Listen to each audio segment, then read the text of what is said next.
How much prep work did you put in for this debate?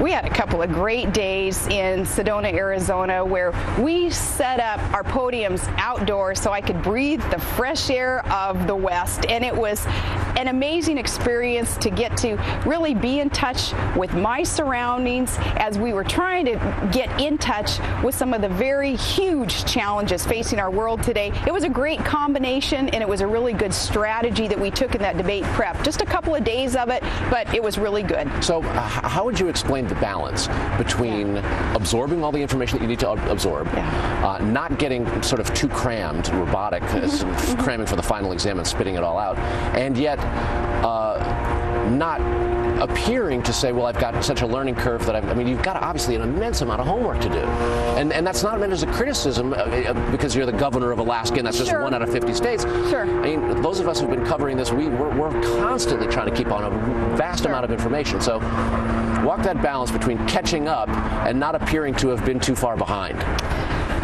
Well, this isn't about just a candidate's ability to memorize and to be fed a tremendous amount of information, some of it trivial when you consider what a vice president's job actually is. So that balance in my mind has been struck, where I understand the big picture. I understand what the challenges are. I know what our biggest threat is in America. I know how important it is to win the war, and I know how important it is to get our economy back on track. And I know how important it is to provide Americans two good choices: a ticket that's going to bolster our economy by creating jobs, decrease taxes, rein in government spending, and make our nation energy independent, or the opposite, kill jobs by increasing taxes, propose more government spending, more largesse from bureaucracy, and saying no to energy independence. It's that important that we give the choices, and then, hey, it's in the voters' hands. That's the best that we can do in striking that balance. Anybody who's spent any time with you can tell that you really enjoy this. You like answering the questions and the repartee and the banter that comes with it. So, have you bridled against the inability to communicate with the press and talk to and do this sort of thing and spar a little bit? Well, I beg to differ with the notion that I was reined in any way, but if there was any of that, it's over, and we get to be out there, we get to be speaking with Americans.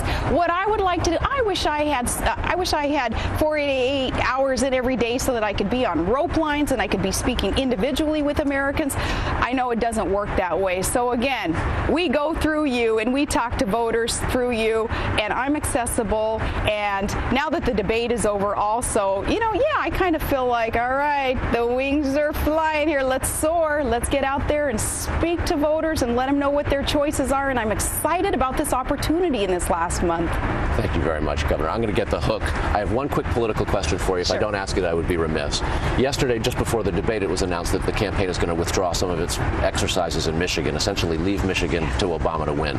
What's going on there? Well, that's not a surprise because the polls are showing we're not doing as well there, evidently, as we would like to. But I read that this morning also. I fired off a quick email and said, oh, come on. Do we have to? Do we have to call it there? Todd and I, we'd be happy to get to Michigan and walk through those plants of the car manufacturers. We'd be so happy to get to speak with the people there in Michigan who are hurting because the economy is hurting.